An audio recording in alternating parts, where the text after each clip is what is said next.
wassalamu ala rasulillah wa ala alihi wa sahbihi wa man walah, amma ba'du. Jemaah zuhur yang dirahmati Allah Ta'ala, syukur alhamdulillah, pada siang hari ini Allah Ta'ala memberikan kesehatan, taufik dan hidayahnya kepada kita semua, sehingga kita bisa bertemu di dalam kajian zuhur yang akan mengambil tema seputar orientalisme, serangan pemikiran Yahudi Nasrani terhadap umat Islam. Nah, kalau kita berbicara tentang liberal, inilah akarnya. Akar liberal itu orientalis. Jadi yang dapur yang menggodok pemikiran liberal itu namanya orientalisme. Berasal dari kata orient, ini artinya timur. Orientalis, orang-orang barat yang mempelajari tentang ketimuran. Tetapi yang dimaksud dengan ketimuran itu adalah Islam. Dia tidak bicara Buddha, Hindu, ya. Itu semuanya ya, bukan itu yang menjadi fokus mereka. Yang mereka sebut dengan timur itu adalah Islam. Nah, jadi kalau kita sering mengatakan timur barat, itu semuanya konflik antara Nasrani dan Islam. Nah, cuma diperhalus disebut timur barat. Nah, sekali lagi bahwa orientalis adalah orang Eropa. Memang asal mulanya ini muncul dari Eropa, Romawi, ya, dan negara-negara barat lainnya yang melakukan pengkajian dalam tanda petik ilmiah. Kenapa tanda petik ilmiah? Sebenarnya ilmiahnya itu hanya bungkus saja, tetapi kontennya itu sebenarnya adalah agenda. Ya, ada agenda yang dijalankan, tetapi bungkusnya ilmiah. Dalam arti kata, studinya akademik, ada dosen, ada kurikulum, tetapi isinya itu semuanya adalah itu dia, mencari kelemahan Islam atau mencari bahan untuk memukul Islam. Inilah cara yang mereka kerjakan di barat. Hampir semua universitas besar di barat itu pasti ada studi Islamnya. Aneh kan? Di mana aja di barat, kalau sudah bicara universitas besar, itu pasti ada saja kajian, namanya kajian Islamic Studies. Kadang-kadang namanya Oriental Studies. Ada kadang-kadang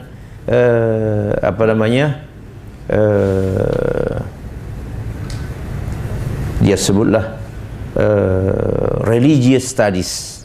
Kadang-kadang juga Social Studies atau Humanity Studies.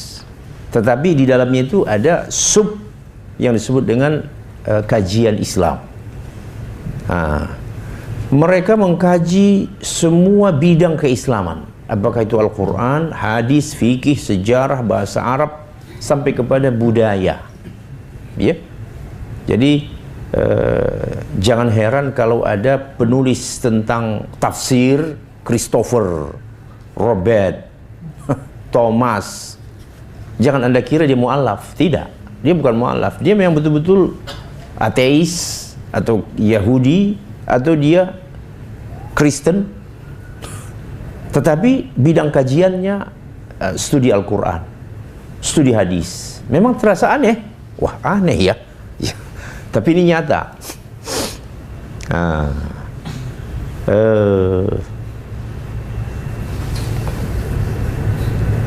Biasanya yang datang ke Indonesia yang menjadi diplomat ini lulusan dari sana ini. Ya, diplomat Amerika itu biasanya lulusan dari Oriental Studies itu. Jadi dia tahu betul dia. Anda tak usah membungkus-bungkus sesuatu tentang Islam, dia tahu. Ya, saya beberapa kali jumpa sama diplomat Amerika itu. Ya, waktu ada dia berkunjung ke Ormas Dewan Dakwah, kita bicara, ya, nyambung. Jadi dia pandai betul memetakan Islam di Indonesia itu seperti apa. Ya. Tetapi ada yang sampai kepada bidang studi ini. Studinya tentang Quranic Studies atau Prophetic Studies atau sejarah, sejarah Islam. Mereka ini ya karena itu sebagai profesi, dia tidak peduli agama, bagi dia tidak peduli. Ini bidang saya. Ya di Indonesia aja sekarang Anda tahu, Cina ada yang ahli ekonomi Islam, ahli perbankan Islam Cina ada, non Muslim. Nah, itu sebagai contohnya. Karena ini bagi dia adalah sebagai bidang kajian, ya. Bukan seperti kita mengkaji bidang ini dengan keimanan, sementara mereka tidak berbicara iman. Nah, jadi mereka inilah yang biasa dimanfaatkan untuk mencari kelemahan-kelemahan, dalam tanda petik kelemahan Islam. Siapa mereka? Ini pada umumnya yang bergerak di bidang orientalisme ini Yahudi, ya, Yahudi. Makanya dahsyat sekali serangan-serangan mereka itu dahsyat, baik dalam bidang sejarah ataupun hukum Islam, ya. Kemudian fundamentalis Kristen, kemudian bahkan ada ateis. Bagi dia tidak ada persoalan, dia tak percaya Tuhan, tapi yang dia kaji agama, bidang keajian keagamaan yang sangat yakin kepada Allah Ta'ala. Bisa mereka memisahkan dirinya, itu yang aneh itu ya. Bisa dia memisahkan dirinya. Kenapa? Karena mereka menganggap agama itu fenomena sosial, tidak ada kaitannya dengan akidah. Seperti Anda bidang belajar teknologi, begitulah mereka mempelajari studi Islam ini. Jadi bagi dia tidak ada urusan pribadi dia. Bagi dia, ini bidang studi yang saya harus tekuni sebagai knowledge. Knowledge ya bebas, siapa aja mempelajarinya boleh.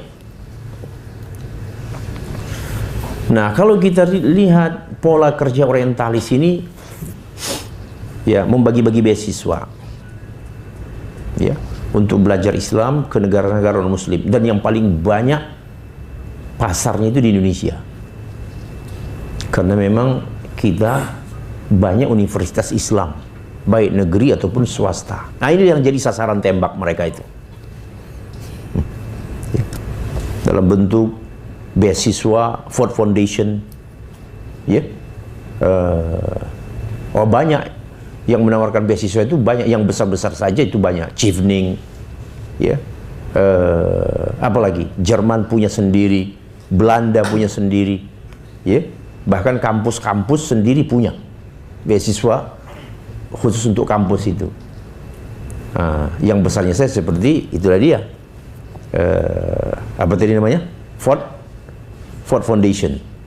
Nah, ini bukan tanpa muatan. Oh, itu semuanya ada muatannya.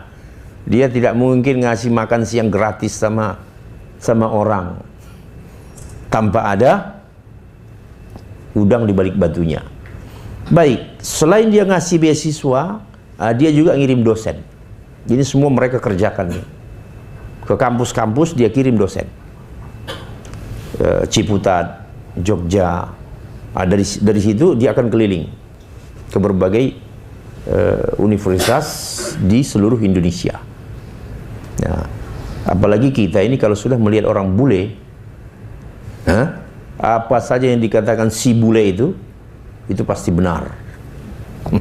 Itu psikologi kita ini psikologi budak. Kalau sudah lihat orang bule ngomong, ya udah, seperti wahyu aja itu.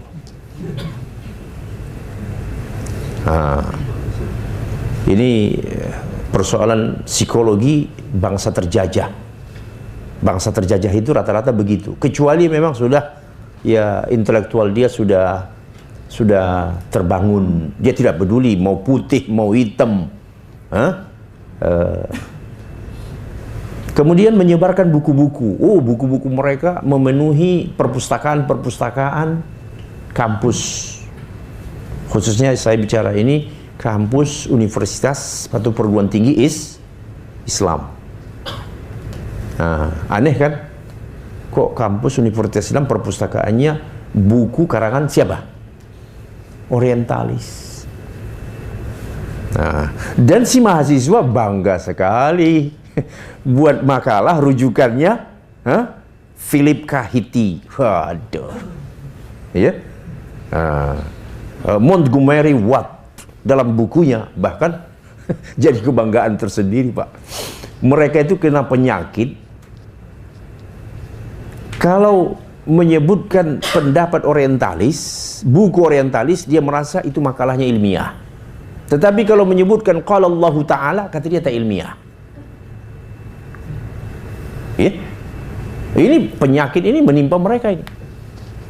Jadi kalau ada di dalam makalah itu qala Allah Ta'ala fil Quran, qala Rasulullah sallallahu alaihi wasallam, kata mereka enggak ilmiah ini. Rusak tidak? Udah rusak. Akidahnya udah rusak. Tetapi dia akan rujuk siapa saja yang namanya penulis barat, ya, profesor dari barat. Ya Anda baca aja lah, karena kan saja koran-koran, ya, koran Republika, tulisan-tulisan Republika, apalagi Kompas, ya udah makin parah. Ya. Tulisan opini yang ada di situ itu, walaupun bicara Islam, rujukannya itu bukan ulama. Rujukannya itu ya ini dia nih. Ya. Robert, ya. Nama-nama seperti itu, orientalis itu. Dan dia menganggap, oh itu yang ilmiah. Tapi kalau disebut nanti Syekh A, ini nggak ilmiah nih, Syekh. Jadi ini sudah penyakit mental. Kalau dalam psikologi namanya itu apa namanya itu?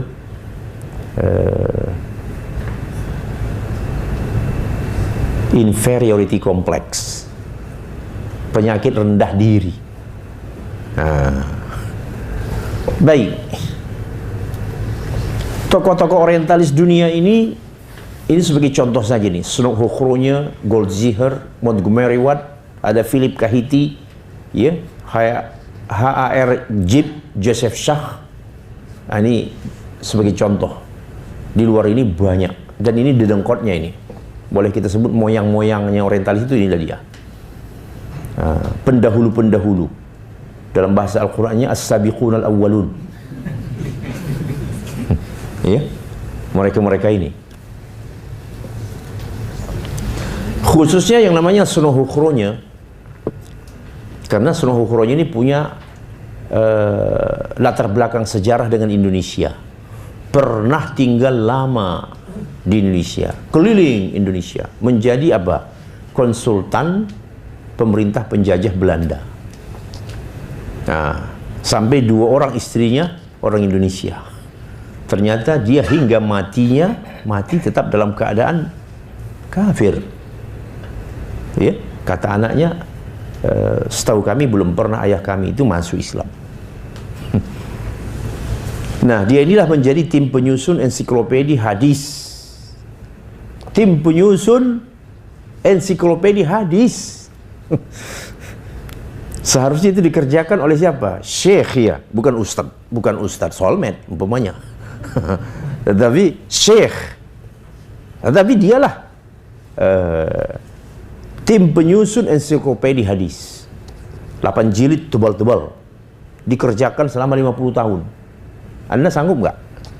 Ngaji aja nggak sanggup kita, apalagi mengerjain hadis. Mereka sanggup tahan 50 tahun, ya, duduk bersama hadis 50 tahun, sehingga lahirlah itu namanya karya ensiklopedia hadis.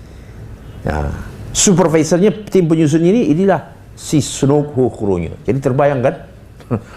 Makanya waktu dia di Indonesia, ajangan itu cium tangan sama dia,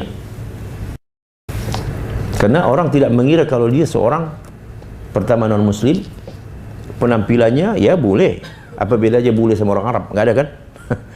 Hidungnya, putihnya, dia pakai jenggot pula lagi, pakai gamis, ya udah. orang cium tangan. Tetapi ternyata ajarannya betul-betul racun. Nah, sampai-sampai ini orang pernah menyusup masuk ke Makkah pada masa Turki Utsmani.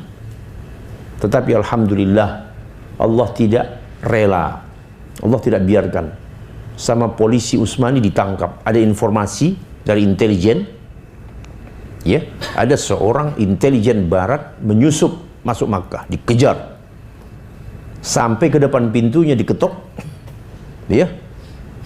Anda Sunuk Hokronya, kaget dia karena paspornya Abdul Ghaffar, ya, paspornya namanya Abdul Ghaffar. Sekarang juga Anda harus berangkat dari sini, ini wilayah haram bagi Anda, ya. Lalu dia berdalih, wah, saya punya banyak buku. Betul, isi apa namanya itu, apartemennya itu buku semua, mungkin tonan.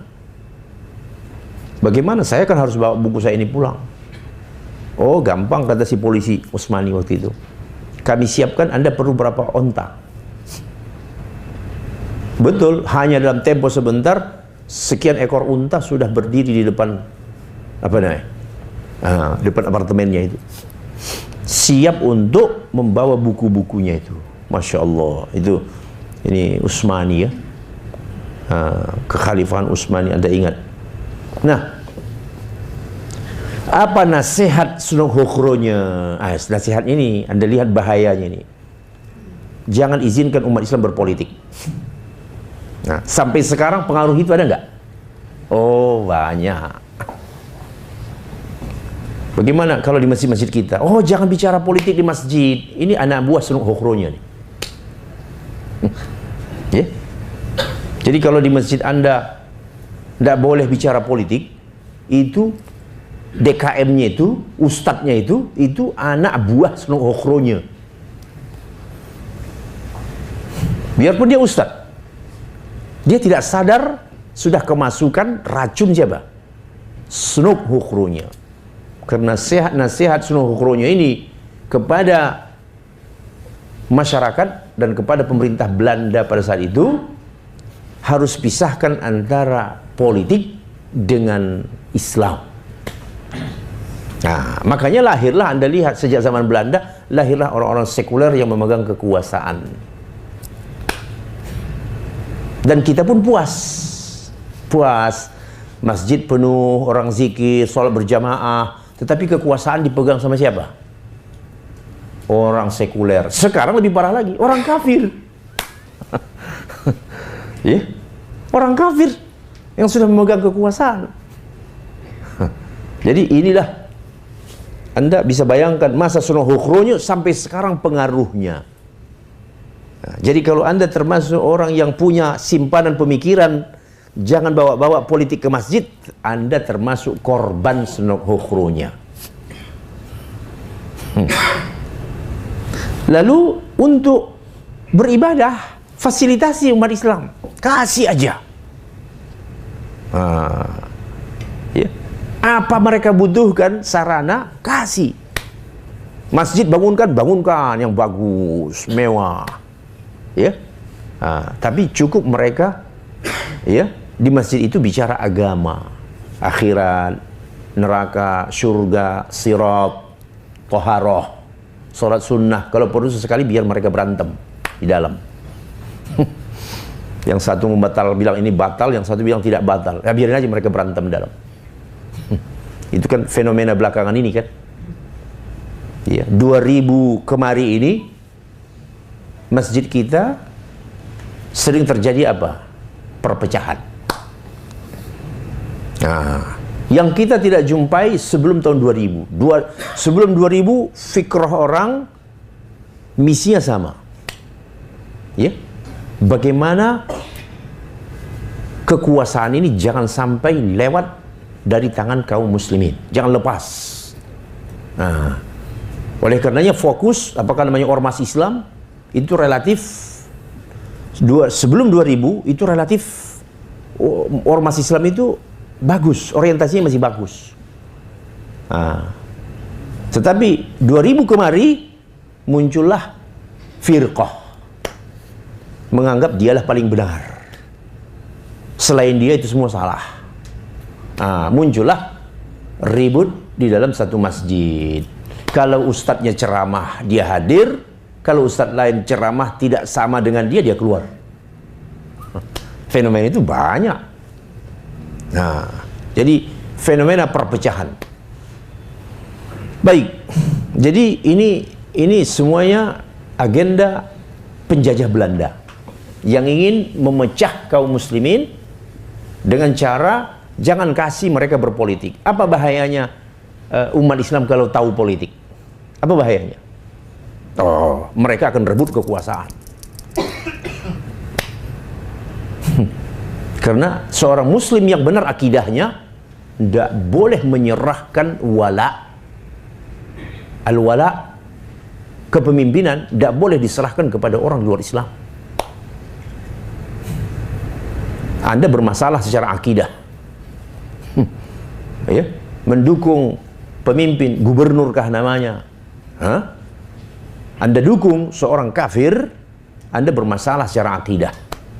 Karena al-wala itu, al-wala, loyalitas tidak boleh diserahkan kepada siapa?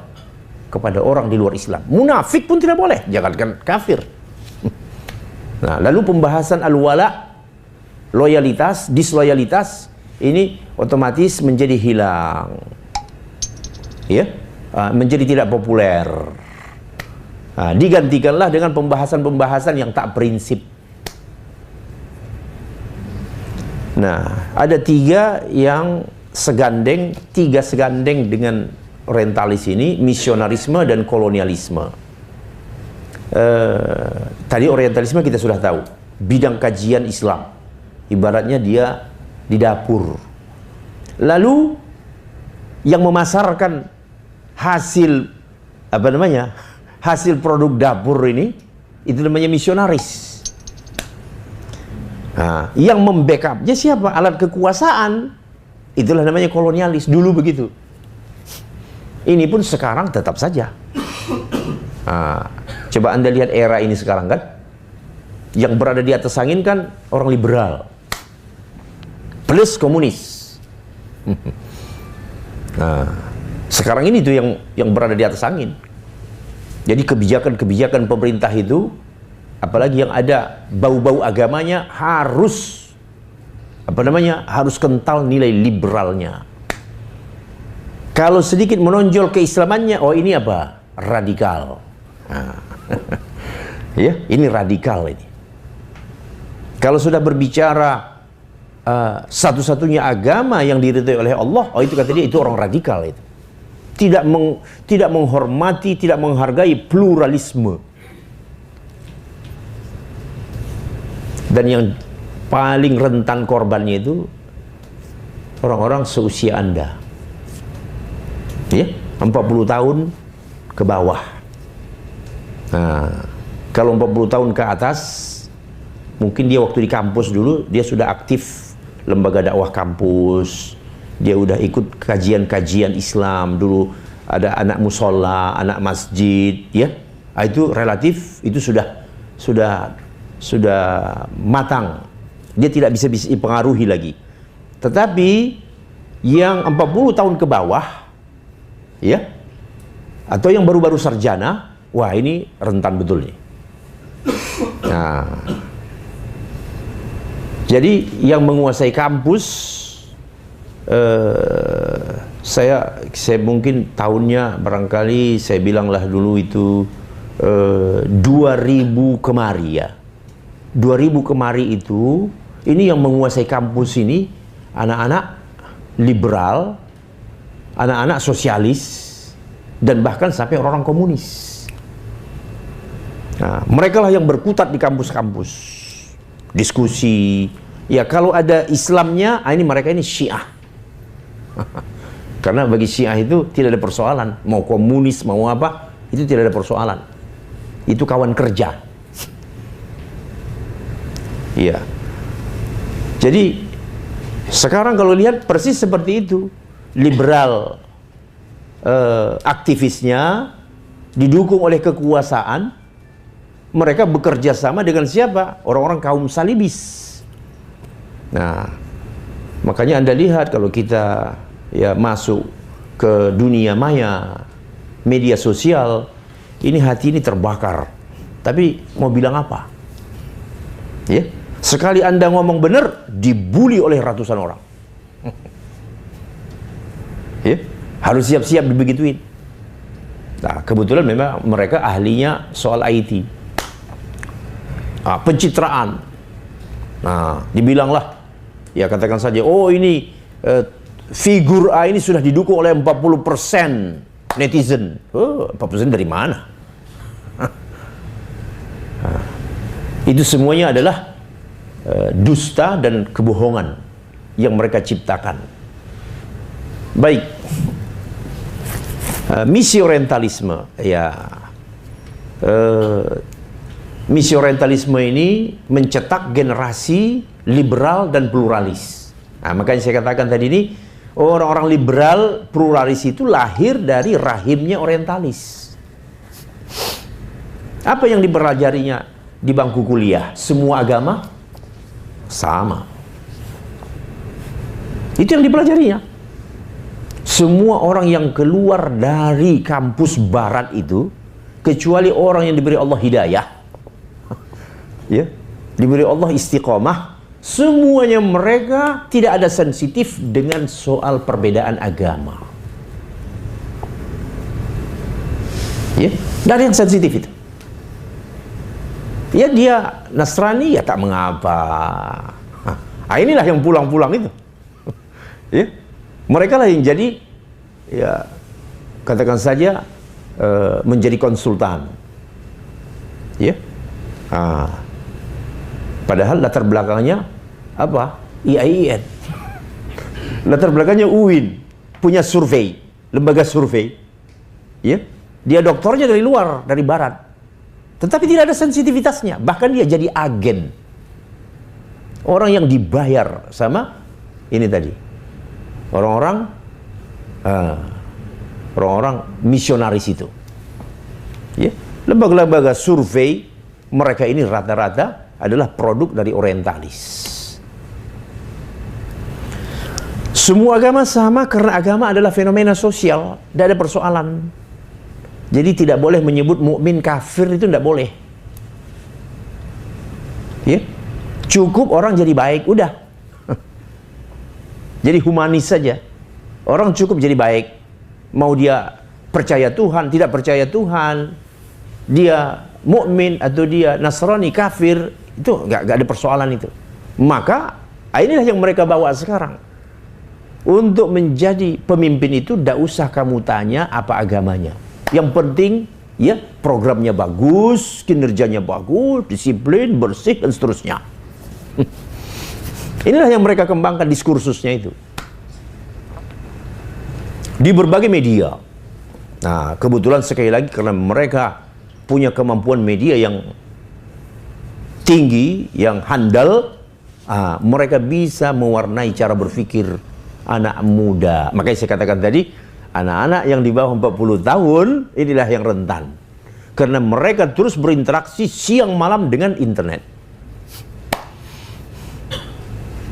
Ya, jadi rawan betul, kondisi kita ini rawan.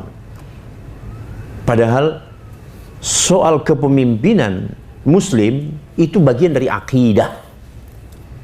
Semua pembahasan akidah pasti memunculkan konsep al-wala wal bara. Al-wala wal bara itu apa artinya? Loyalitas dan disloyalitas. Anda harus loyal kepada mukmin. Apa kata Allah dalam Al-Quran? Innama waliyukumullahu wa rasuluhu walladzina amanu alladzina yuqimuna as-salah wa yu'tuna az-zakata wa hum raki'un. Sesungguhnya bahwa yang boleh menjadi wali kamu, yang pertama Allah, Rasulnya dan orang mukmin. Nah, dalam konteks kepemimpinan, yang boleh jadi pemimpin kamu al-mu'minun. Siapa mereka? Yang yuqimuna as-salah wa yu'tuna az-zakah wa hum raki'un, tunduk kepada Allah. Tidak boleh orang munafik. Orang munafik kata Allah bagaimana? Wa basyiril munafiqina bi anna lahum adzaban alima. beri kabar orang munafik itu akan mendapatkan siksa yang pedih. Siapa mereka? Munafik. Ini Allah yang beri rumusan munafik loh. Alladzina yattakhiduna al-kafirina awliya'a min dunil mu'minin. Mereka yang mendukung gubernur kafir. Itu dikatakan munafik. Nah, termasuk yang mau mengasih KTP-nya. Ya, di mall-mall. Atau bosnya orang kafir, dia suruh anak buahnya, ayo kumpulin KTP kamu. Kamu dukung. Nih. Alladzina yattakhiduna al-kafirina awliya'a min dunil mu'minin. Mereka yang mendukung orang-orang kafir sebagai pemimpin. Nah, tapi masalahnya kajian ini tidak sampai ke kepala anak-anak muda itu. Ya, seiring dengan apa? Mereka sudah malas datang ke masjid. Di masjid-masjid komplek mana jumpa anak muda lagi? Ya, kecuali memang kompleksnya kompleks orang-orang apa namanya ya, profesional muda gitu ya, perumahan-perumahan baru, baru di situ belum jumpa anak muda. Tapi kalau perumahan-perumahan yang sudah dari turun temurun, hampir Anda tidak dapatkan ya umur 35 tahun, umur ya baru-baru sarjana, hampir tidak kita dapatkan lagi mereka ikut pengajian di masjid-masjid. Nah, ini sinyal bahaya. Nah, pengaruh liberal. Jadi manusia itu cukup jadi orang baik saja. Kemudian soal teks-teks agama tidak ada yang sakral. Nah, kata mereka yang namanya nas, biar itu hadis ataupun itu Al-Quran, ya menurut mereka itu tidak ada yang sakral. Semua bisa diperdebatkan. Itulah dia tadi. Mereka buat pilihannya, daripada pemimpin muslim tapi korup, lebih bagus pemimpin bersih walaupun dia non muslim. Coba logika mereka yang bangun. Mereka menanamkan dua pilihan ini. Jadi seolah-olah di Indonesia ini tidak ada yang namanya pemimpin muslim atau calon pemimpin muslim yang bersih, tidak ada. Kalau bahasa saya, kurang ajar tidak? Kurang ajar sekali. Jadi mereka anggap semua yang muslim, baik yang sudah jadi pemimpin atau yang berpotensi jadi pemimpin, itu semuanya tidak bisa, tidak akan mungkin memerankan sebagai pemimpin yang bersih. Sebenarnya kalau mereka datang ke KPK, di situ bejibun bupati atau apa gubernur yang bermasalah, yang non muslim, sabrek. Jadi memang ini adalah skenario. Dan orang yang memang ditampilkan itu memang orang yang sudah dipersiapkan, bukan secara kebetulan. Udah dipersiapkan dia dari awal. Ya namanya orang dipersiapkan.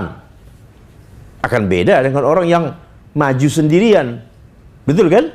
Nah, dia bisa saja tidak memakai uang APBD. Hebat ya. Ada pejabat tidak menggunakan APBD.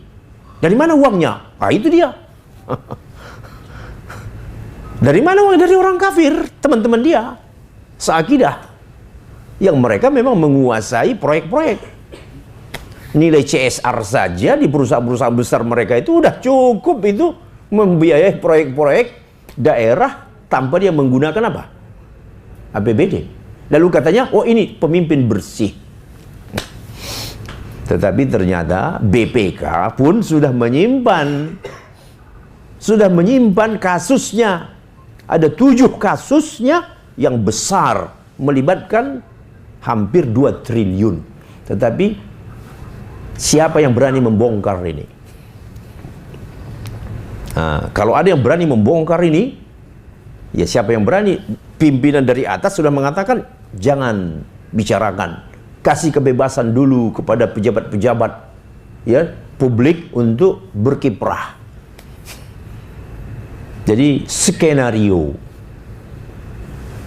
ketika mereka membuat pilihan pejabat muslim korup, pejabat yang bersih walaupun non muslim, ini semuanya adalah tipuan belaka. Kemudian menilai setiap agama, kata mereka, harus objektif, caranya harus mengeluarkan diri dari agama tersebut. Kebenaran itu bersifat relatif, menanamkan sikap kritis, ya macam-macam lah. Ini dari guru mereka orientalis itu. Kemudian yang menjadi standar itu ya logika. Nah, logika ini mereka sendiri yang membangunnya. Jadi bukan logika yang benar, yang sudah mereka bangun sendiri.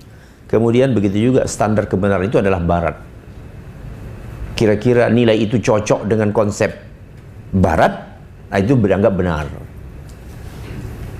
Beda dengan konsep Barat, itu berarti salah. Itu masa lalu. Ya, itu sudah tidak aktual. Jadi emansipasi wanita, kepemimpinan non-muslim, hak asasi manusia, inilah semua yang merupakan kurikulum Barat yang mereka pasarkan di tengah kaum muslimin. Ya, universitas-universitas Barat ini sebagai contoh saja, tapi sebenarnya hampir di seluruh, khususnya Amerika, hampir di seluruh universitas yang kita sebutlah agak besar, itu semuanya itu ada yang namanya Oriental Studies. Bukan hanya di kota-kota artinya seperti Washington DC, New York, tidak. Di mana-mana. Ya. Di California itu begitu luas. Hampir setiap kota itu ada yang namanya Islamic Studies. Kalau di Kanada, ini di kota Montreal. Ini pusatnya kajian Islam itu di situ. Yang disitulah bermarkas Yahudi itu. Dan disitulah termasuk sarjana-sarjana dari Indonesia, dosen-dosen IAIN, UIN, universitas swasta digodok. Dan ini sudah puluhan tahun. Ya, mereka selesai master, mereka selesai PhD, pulang ke daerah masing-masing. Ada yang ke Jakarta, ada yang ke Surabaya, sampai ada juga yang ke Medan. Ya, mereka inilah yang menjadi penyebar racun di daerah atau di wilayahnya masing-masing. Jadi tidak ada lagi daerah yang steril, ya, dari bahaya orientalis ini. Karena mereka memang sengaja menyiapkan kader-kader yang mendapat pendidikan di universitas mereka. Ya, kalau tidak dari McGill, dari Leiden. Ya, sekarang lagi ada sandwich program namanya.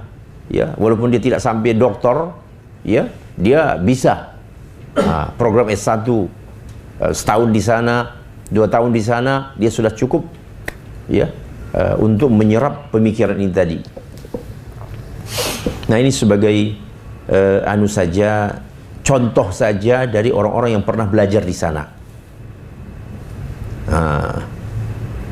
Tetapi ada juga orang-orang yang memang belajar di sana tapi selamat. Nah, ini tadi barangkali inilah orang-orang yang dijaga oleh Allah Ta'ala, ya. Ada namanya Profesor Rasidi, dosen agama dulu di UI, ya. Justru Pak Rasidi lah yang paling getol menghantam pemikiran orientalis. Padahal dia doktornya dari Sorbonne. Tapi jangan lupa, dia tidak serta-merta menjadi itu. Dia sebenarnya 10 tahun lebih belajar di Mesir. Jadi basic ilmiah Islamnya itu ya diambilnya dari Mesir. Lalu setelah itu dia pun ya istilahnya cari ijazah ke Paris. Ya justru di Paris itu dia bisa membanding, ya, oh ini nggak benar ini. Lalu belakangan Paras ini kan menjadi sebelum menjadi Menteri Agama pertama kan, jadi kan Menteri Agama RI pertama Pak Profesor Rasidi. Dia pernah mengajar di apa tadi itu, di McGill itu. Ya karena dia lulusan Sorbonne, dia lebih mudah untuk mengajar di sana.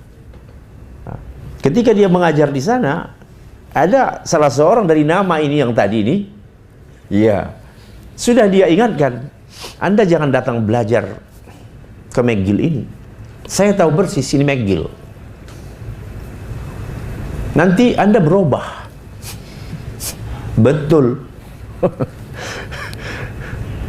Begitu orang itu masuk di McGill, mulailah berubah cara berpikirnya. Keluar dari McGill, jadi agen orientalis. Ya, guru mau dilawan. Ya. Jadi yang beginilah umumnya sarjana-sarjana kita yang datang belajar ke sana, tergiur yang pertama oleh beasiswa, tergiur oleh ya gelar-gelar kampus, kemudian fondasi lemah. Kalau Rasidi ini menangnya dia di fondasi. Jadi dia ketika berhadapan dengan supervisornya itu tidak bisa mendikte dia, karena dia tahu, ya, oh ini dia tahu selahnya, dia tahu ini orang punya persepsi salah gara-gara apa.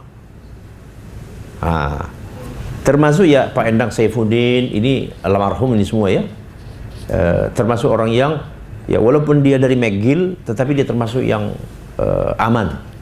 Bahkan tesis dia master itu tidak tanggung-tanggung loh, Piagam Jakarta. Piagam Jakarta yang memuat apa namanya pertarungan politik Islam dan orang-orang sekuler. Nah, itu menjadi tesis dia. Diajukannya ke McGill. Makanya dia agak relatif aman karena dia ini anak tokoh Masyumi. Saifuddin Ansori itu ya tokoh Masyumi. Jadi bukan tidak ada yang selamat, ada, tetapi itu jumlahnya apa? Kecil sekali. Ya, karena memang basic mereka yang kuat. Yang tidak selamat itu salah satunya ini. Ya. Dengan bukunya Islam ditinjau dari berbagai aspeknya. Nah, ini isinya pemikiran yang merusak Islam dari segi akidah, memuja-muji Mu'tazilah. Kemudian dari segi pemahaman Al-Quran, banyak menggunakan logika. Tak cocok dengan logika, pinggirkan saja. Ya. Kemudian dari segi hadis, diragukan orang tentang hadis itu, dibuat orang jadi ragu.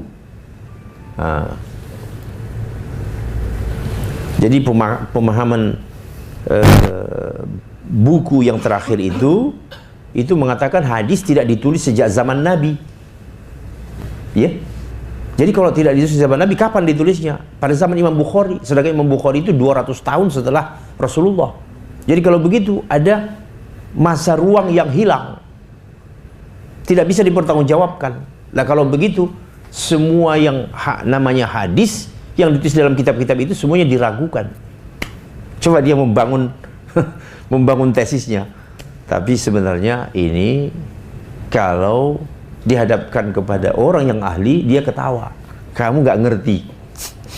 Nah, cuma repotnya ini menjadi buku wajib di seluruh IAIN dan perguruan tinggi Islam, negeri dan swasta. Buku ini. Nah, jadi begitulah masuk pemikiran itu, akhirnya memang lahirlah orang-orang yang ragu kepada hadis, bahkan sampai disebut ingkar sunnah. Nah, yang membantah buku ini justru Pak Rashid. Nah, kemudian ada juga saya melakukan bantahannya di bawah buku Sunnah di Bawah Ancaman. Ya dulu kalau saya tidak salah sudah saya bawa kemari, ada. Tapi akar orientalisme itu saya tulis dalam buku saya yang ini, Orientalisme dalam Sorotan. Ini semua pembicaraan kita ini ada di sini, akar-akar sejarahnya khususnya di Indonesia. Bagaimana dia datang masuk ke Indonesia, siapa yang menjadi ya korban-korban pertamanya, ya insya Allah ada kita paparkan, dan perdebatan-perdebatan yang pernah terjadi dengan sengit pada tahun-tahun 90-an yang lalu. Ya, yang terakhir sudah selesai kita, ini sekedar ini juga sudah pernah saya sampaikan di sini bahwa kita perlu semacam pengkaderan, membangun kader yang kuat dalam bidang Quran dan hadis. Jadi kalau sudah kuat Quran dan hadisnya, insya Allah dilempar kemanapun dia aman. Nah, termasuk Anda yang memberikan saham kepada rumah tahfiz kami ini, santrinya sekarang hampir 50 orang, sudah nambah terus ya.